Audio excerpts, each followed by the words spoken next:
check it out where it is. The Netherlands. Yeah. Netherlands. Maybe why not? I can be in Netherlands too. Yeah. It's very. I think in terms of being an expat, it's a very easy country to move to. They only speak English, or they? No, it's Dutch. How different is it? To English. Yeah, I think if you try to learn it, it would take a while. Difficult? It's a struggle to learn, I would say. Like, is it difficult in German? It's similar to German. Have you tried to learn German? Okay, so I think it'd be comparable in terms of learning, but obviously I don't speak German, so I'm not sure. You speak yeah.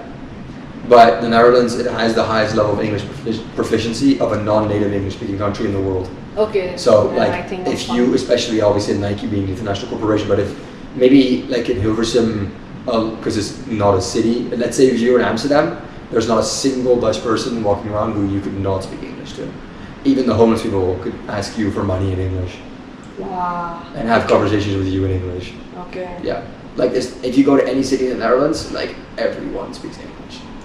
Yeah. I think that I'm set. Yeah. I'm fine. I can. But anyways, I think even though I don't speak French, I've made my way. That's survive. Okay, interesting. In Paris, it's not easy without French. Yeah. Like I feel like France is different. Paris is different. Parisien or a lot of different people. Yeah, it was difficult. Yeah. But I think, it was for me to die or to live, live or die situation. So I chose to live.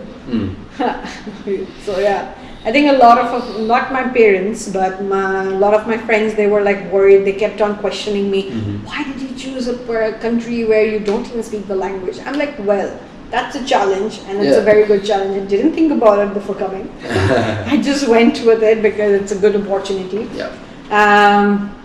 But I only know grocery French, till only groceries. Yeah, I get That's that, it, yeah. not more than that. Yeah. I cannot hold a conversation in Okay. French. I can only ask you how you're doing and reply to it, that's it. Yeah.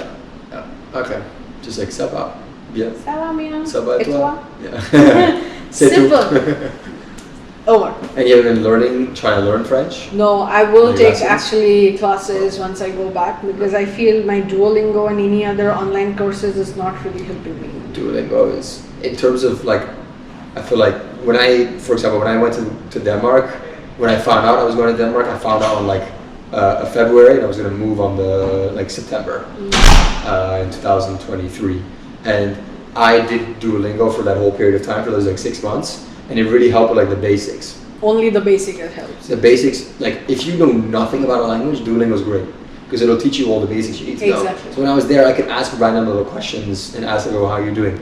But if you really want to learn a language, no. I think it's like going to a class where they teach you how to read, right? Yeah. I think that's what I'm gonna do after I Yeah. go back to France, and I will definitely dedicate myself learning French, because it's not like in a concept that okay, I will have to stay in France, but it's also me learning one language. Yeah. And then obviously I'm gonna keep on learning languages till the day I die. Yeah. I have. It's worth it. I love learning languages as well. It's maybe amazing. someday I'll learn how to speak Dutch or maybe German. But Yeah. long process, but okay, Yeah, I'll definitely. give it time. Yeah. But it's difficult. Like I can express myself more well in English than in any other language. Yeah. I would say. Yeah. Interesting. Okay. Right. Yeah. That's why it's nice to learn more languages. Like for me, with Boston, the guys and the master in Spain, we did lessons like 3 hours a week of Spanish from October until about April. So we did a lot of like Spanish, yeah. So we did like I think let me think. We did 3 hours a week, so like 12 hours a month. So you know how to speak fluently Spanish. Not fluent, but you know. It's been improving a lot over the last year. Like I would not be able to say that much, and I still struggle to speak it, but I can understand a lot. Now, like when I hear the Mexicans talk or Jaime talk to his girlfriend on the phone, then I can understand. Like then when they go very fast sometimes, but like if they go a bit slower and they speak to me, I have a conversation with them speaking Spanish, and I'll likely respond most of it in English. Okay. Yeah, but compared to a year ago, it was not like that at all. So I think if I gave myself a couple of years of living in Spain, and especially working in more of a Spanish environment, it would probably be fluent within a couple of years. Yeah. Yeah, I think you're on the right path. Yeah. But we'll see. I don't intend on being in Spain for the long-term future, but I'd love to learn German, because German is a language that's similar to Dutch. So that gives me, it's like, because there's a big difference between Germanic language and Latin languages. So Latin is more like French, Italian, Spanish. They're just, in general, their structure is different than Dutch and German and Scandinavian languages. So that's why, like Scandinavian languages, like when I went to Copenhagen, even without having any knowledge of Danish, I could read some sentences just because it's a Germanic language. It's like somewhat similar to what I know. Same with German. I never had a single lesson of German in my life. But I can understand some, like when the Germans speak, I can understand parts of what they're saying, just from my Dutch.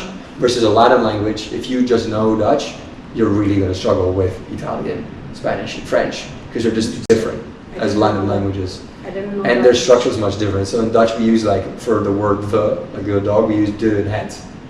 In German you have even more, you're like die and das, and there's more words for that. And, but we don't gender words. Versus in Spanish and in French, they have genders for things. Super important. So that's a struggle. So people from Latin languages struggle to learn how to say the for different words in Germanic languages, but us from Germanic languages really struggle to learn, okay, when is it which gender or not, and there's exceptions to it. It was very funny for me when I actually got to know that in French you have gender for things. Yeah. And I was like, really? You have gender for things? Yeah. That was really funny. Yeah, so that's way different. Yeah, it's way different. I don't know, but yeah. What's your word of wisdom that you want to share? A word of wisdom? Whatever you have learned in the age of 22. Yeah, not too much. I would say not just in terms of relationships, but also like in terms of looking in anything in life, whether it's like friends, family, colleagues.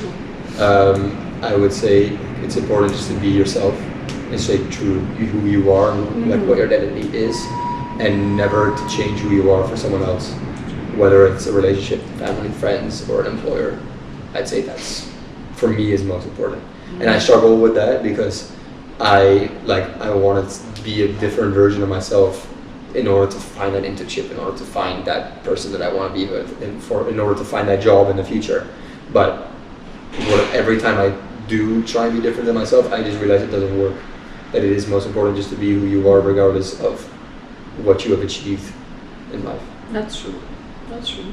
I think you're much more mature than I was ever when I was 22, for sure. I can write it and give it to you.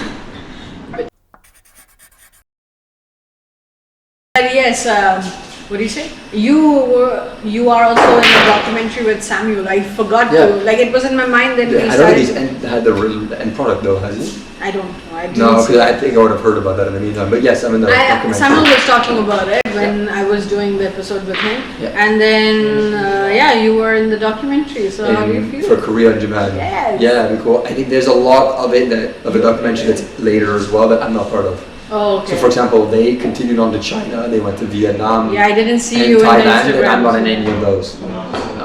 No. So I'm curious, I think I'll probably be in about a third of it.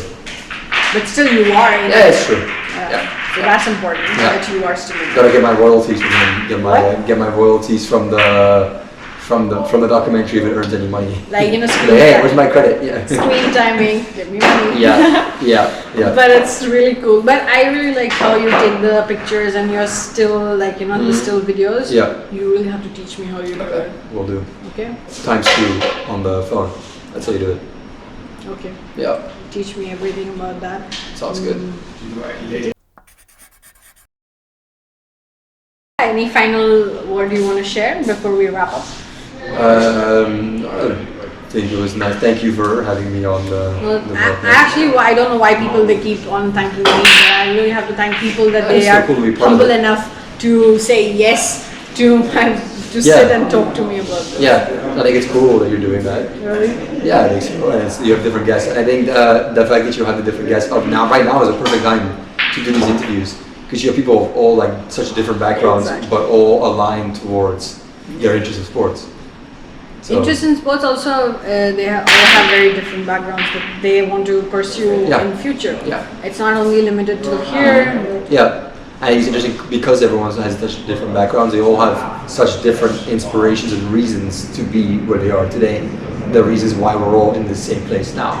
So I think that's really cool that you're interviewing such a diverse set of people. Exactly. I really have to say, although I didn't really interact with a lot of young people from our course, like considering Rahul one of them, he's younger than you, I think. Could be. Yeah. Okay. I'm not sure. Victor, I definitely. didn't. Yeah. But I would say that you are very mature according to your age, and I really appreciate that. Yeah. Helps for an interview like this.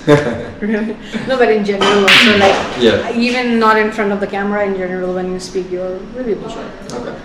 Thank you. Very impressive. Yeah. Boss doesn't agree with you. But thank you so much, Flynn, for doing this. Have a great. I got to know you better now. Yeah. Hope to know you more. You know. Thank you. Likewise. Thank you.